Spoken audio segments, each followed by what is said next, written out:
Moving on now, top telecom officials, CEOs and global heads of major telecom companies are holding a press conference in the capital on the issue of spectrum pricing. They have been objecting to the TRAI's recommendation for the new spectrum basis price. Yesterday, they met with several key ministers in the government to voice their concerns on the regulator's recommendations. Sanjay Kapoor, the Vice Chairman, as well. We invite all of our CEOs and all of our media. Thank you very much for attending this very, very important function. The obvious reason why we are here is to be able to respond to the most recent recommendations that have come out from TRAI on spectrum auction. The industry, as you know, has reacted quite violently and in a great somber mood in terms of the impact of these recommendations on the industry. And so without further ado, I'm going to request Mr. Sanjay Kapoor, who is the chairman of COI, on behalf of the industry, to make his presentation. He will then subsequently invite questions and answers from the assembled media, and after which Mr. Himanshu Kapania will conclude with his remarks. So may I now request the chairman of COI, Mr. Sanjay Kapoor, to please take the podium. Thank you.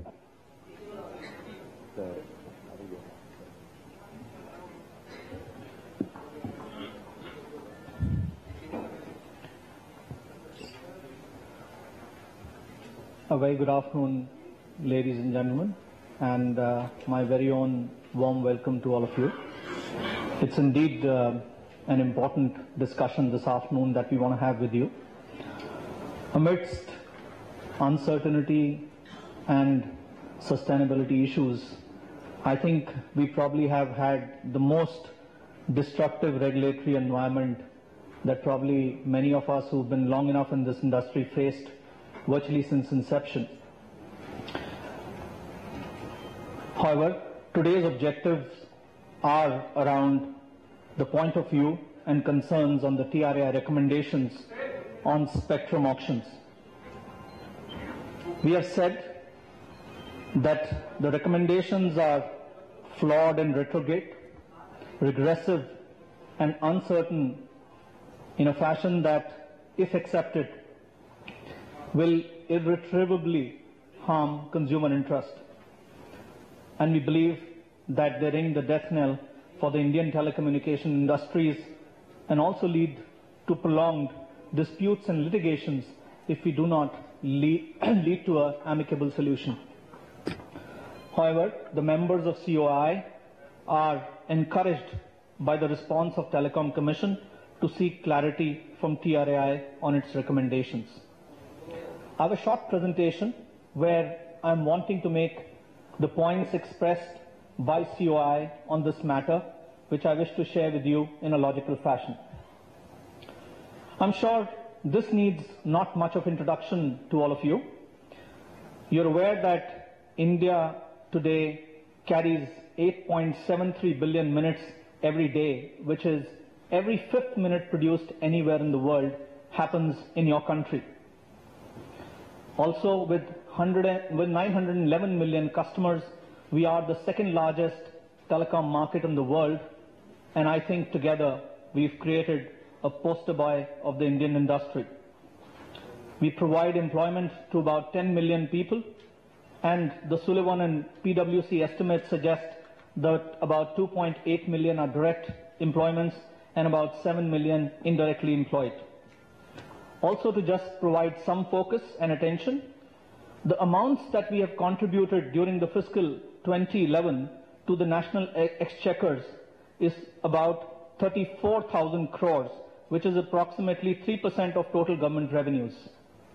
This excludes, obviously, the amount contributed towards 3G and DWA auctions, and if that amount gets included, then we have contributed 1,40,000 crores, which is approximately 12% to the government during the fiscal year 2011. It is needless to say that this industry has created business sustainability and provided scale to many a business across the country. Home delivery as a business would never exist without telecommunications. We gave life to the music industry, which was fledgling with piracy and non-growth through ringtones, ringback tones, and downloads. We have gone to the deepest parts of the country along with many partners and created an ecosystem where timely information to farmers on agriculture, animal husbandry, agri-marketing, weather forecast, etc., is blemishlessly provided, adding to their lives a lot of value. And security and surveillance industry today is growing at the backdrop of what we've created. We are truly proud of what we've created, and I'm sure so are you. My presentation agenda is going to cover the impacts of what has been recommended on consumers, on country at large, on the industry, and then our key concerns and some recommendations that we want to leave behind with all of you. The current trends that are there are a significant reversal in key financials and operating parameters for, by and large, the whole industry, and it does shatter the investors' confidence. It's you who write in the newspapers every time our results get published, how much have we gone down by on PAT? And I'm sure that's become a habit, because now you end up quoting how many quarters in succession we've been doing that. Obviously, we don't do that because we don't know how to run efficient businesses. It's because the environment is truly tough and unrealistic to many extents. When you look at the proposal and recommendations on spectrum auctions, you clearly find that they militate against the national telecom policies, both the existing and the proposed, and directly harms the consumers and rural connectivity of this country. Let me come down to some of the impacts on consumers, and that's important. When you look at the sustainability of the existing operators and you juxtapose the new recommendations in terms of pricing that has been recommended, it just makes the business case even more awful. But we won't worry about our business case at the moment. Let's worry about the customers. That, of course, was Sanjay Kapoor speaking at a COAI organized press briefing, talking about their objections to the TRAI's recommendations. We'll talk about that a little more after a short break. Stay with us. I truly, along